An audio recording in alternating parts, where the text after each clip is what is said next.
Mes amis, bien le bonjour. Je reçois énormément de messages de gens qui me disent « J'en ai ras-le-bol de là où je vis ». Alors ils vont citer typiquement un pays européen et ils vont me dire « Est-ce que ça vaut mieux de partir au Texas, au Canada ou bien en Nouvelle-Zélande ?» Il y a d'autres qui me disent « Tu penses pas que il faudrait vivre en Russie ?» Et je reçois tous les jours des messages de cet acabit. Alors j'aimerais vous dire un truc.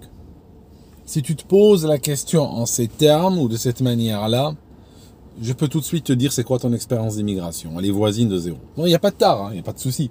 Ce n'est pas tout le monde qui a une vie qui a été ponctuée par ou placée, on va dire, à la lumière ou à l'obscurité de l'immigration. L'aventure d'immigration, ça n'arrive pas à tout le monde. Moi-même, j'ai toute ma vie qui a été définie par ça. Je dis pas que c'est bien, c'est pas. Honnêtement, j'aurais préféré naître dans un endroit où je me serais intégré tout de suite, où tout aurait été bien pour moi, et je n'aurais pas eu à gâcher, le mot est choisi à dessein, je n'aurais pas eu à gâcher des années de ma vie à tenter de m'insérer à droite à gauche, perdre des années en Suisse, perdre des années en France, perdre des années à droite et à gauche pour essayer juste de s'insérer, trouver sa place. Notre vie n'est pas infinie. Et les années qu'on perd, quand on est jeune en particulier, c'est des années que plus tard vont faire en sorte que on va se retrouver avec du retard par rapport à d'autres de sa classe, même si à titre personnel j'ai réussi à rattraper ce retard, mais ça a été au prix de très grands efforts. Maintenant, la question de l'immigration ne se posera pas toujours en ces temps. Il y a deux points sur lesquels j'aimerais attirer ton attention. Point numéro 1. Les pays du monde ne sont pas ouverts à l'immigration en général. Ils ne sont pas juste là à attendre que tu viennes. D'accord ?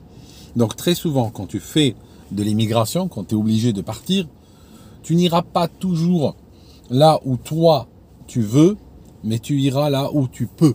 D'accord ? Il y en a un qui me dit je vais aller au Texas. Tu vas comment au Texas ? Tu crois quoi ? Tu arrives au Texas et tu fais quoi ? What next ? C'est quoi la suite ? D'accord ? Tu peux toujours y aller en tant que visiteur. Tu seras admis en tant que visiteur. Le problème, c'est qu'une fois que ton séjour de visiteur se terminera, en général, il n'y a aucun moyen de convertir cela en un permis qui te permet de résider, de travailler et tout ça. Donc la majorité des pays se rend sous cette équation. Il y a des pays, par exemple, comme la Nouvelle-Zélande, c'est des pays, moi, qui me font peur. C'est des pays qui me terrorisent. Je ne les choisirai pas comme une terre de fuite de quoi que ce soit. Des pays comme l'Australie, la Nouvelle-Zélande, c'est des pays qui ont été créés fondamentalement par d'anciens bagnards et probablement dans leur sensibilité, dans leur histoire, ils ont gardé un petit côté carcéral. Ça veut dire que c'est des pays qui, demain, il y a une crise, ils peuvent très facilement basculer dans des extrémités qui en feront des États totalitaires. Donc le totalitarisme sous-jacent de ces pays, moi, il m'effraie. Donc je ne les choisirai pas. Les gars qui me disent je vais aller en Russie. La Russie, j'avais lu le témoignage d'un gars qui était marié à une Russe. Il vit à Moscou. Chaque fois pour renouveler sa carte de séjour, il devait quitter la Russie. Il devait partir à l'étranger, payer un voyage très cher, arrêter son travail, subir de la paperasserie, revenir en Russie, partir chez une administration qui se trouvait à 100 km en dehors de Moscou, qui s'ouvre qu'à des heures spéciales, des jours spéciaux. Je vais dire, mes amis, la Russie, c'est cauchemardesque, l'immigration dans ce pays. Je te rajoute aussi un truc. Il y a plein de gens qui disent, oui, moi, par exemple, chacun veut partir pour des raisons, mais une des raisons, et ils se disent, moi, par exemple, je vis en France, il y a trop d'immigration, je veux partir vers un pays où il y a moins d'immigration, où il n'y a pas d'immigration. Mais le problème, c'est que quand tu arriveras dans ce pays où il n'y a pas d'immigration, tu comprendras pourquoi il n'y a pas d'immigration. Parce que toi-même, en allant vers ce pays, tu seras un immigré quelque part. Et comme c'est des pays qui sont fermés à l'immigration, c'est pour cette raison qu'il n'y en a pas, tu subiras exactement les mêmes restrictions que subiraient d'autres. Et tu verras que c'est des pays qui ne sont pas ouverts du tout. Ça signifie sur le plan déjà administratif, mais tu verras aussi que sur le plan du travail, sur le plan social, tout ça, tu seras complètement ostracisé. Et puis, tu verras qu'il n'y a pas vraiment beaucoup d'options.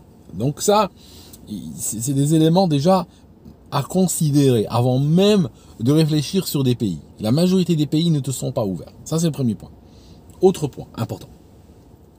Je déconseille d'immigrer quand la situation est mouvante. C'est-à-dire, l'immigration doit se considérer, le retour sur investissement, et vous savez bien que je réfléchis toujours par rapport à ce terme, hein, tous les projets de vie, tous les investissements, tous les projets professionnels, les études, je les place toujours, je les analyse toujours à l'aune du retour sur investissement. Ça signifie, est-ce que ce que je fais vaut la peine ou pas? C'est ça l'idée. Sinon, ça ne sert à rien de se bouger. L'immigration, c'est un investissement qui va apporter, quand il apporte ses bienfaits, on est en train de parler d'un retour sur un horizon de 10 ans. Hein, on est réaliste. 10 ans, c'est là où tu commences à voir si ça a valu la peine d'immigrer ou pas. Maintenant, voici le problème. Tu as une situation que tu n'aimes pas. Mettons en France ou en Belgique, ou peu importe. Tu as une situation, tu as une société que tu considères qui est en train de dégénérer, tu as un pays où tu considères qu'il est en train de partir dans le mauvais sens, où il y a un déficit démocratique, il y a un écroulement ou un effondrement des services publics, tout ça. Donc tu te dis, je pars ailleurs. D'accord. Maintenant, attention. Si tu pars dans un autre pays occidental, qu'est-ce qui te dit que ce pays occidental n'est pas sur la même voie que la France, mais il est seulement quelques années en retard? Donc, tu pars par exemple, tu quittes la France, tu vas aller, je sais pas moi, tu vas aller en Espagne, tu vas aller en Italie, ok? D'accord, welcome, bienvenue. Combien de temps? Mais combien de temps? Ça veut dire que si tu pars sur ces pays, d'accord? Je veux dire, reste en France. Parce que ce qui va se passer, c'est que le temps pour toi de te retourner, il te faudra des années pour t'insérer dans la société, apprendre la langue, construire un nouveau réseau social, construire une stabilité financière et professionnelle et tout ça. Et après, tu vas constater quoi? Constater que ce que tu as laissé en France, eh ben, est en train d'arriver dans le pays que tu as choisi. Je vous donne un exemple. Je l'ai vécu en accéléré, mais ça a été une leçon. À l'époque de ce qu'on appelait la crise sanitaire, ici, dans ce pays, ça devenait absolument invivable. C'était le cauchemar. Tous les jours, on était dans une hystérie qui ne semblait pas trouver de fin. Qu'est-ce que j'ai fait à un moment donné pour préserver mon intégrité physique et mentale, et préserver ma famille, et continuer à accéder à une vie digne d'un humain qui peut sortir, qui peut marcher quand bon lui semble, qui peut juste accéder à des libertés fondamentales de base? J'ai décidé de prendre ma famille et partir à Zagreb, en Croatie. J'arrive en Croatie, alors effectivement, c'était bien.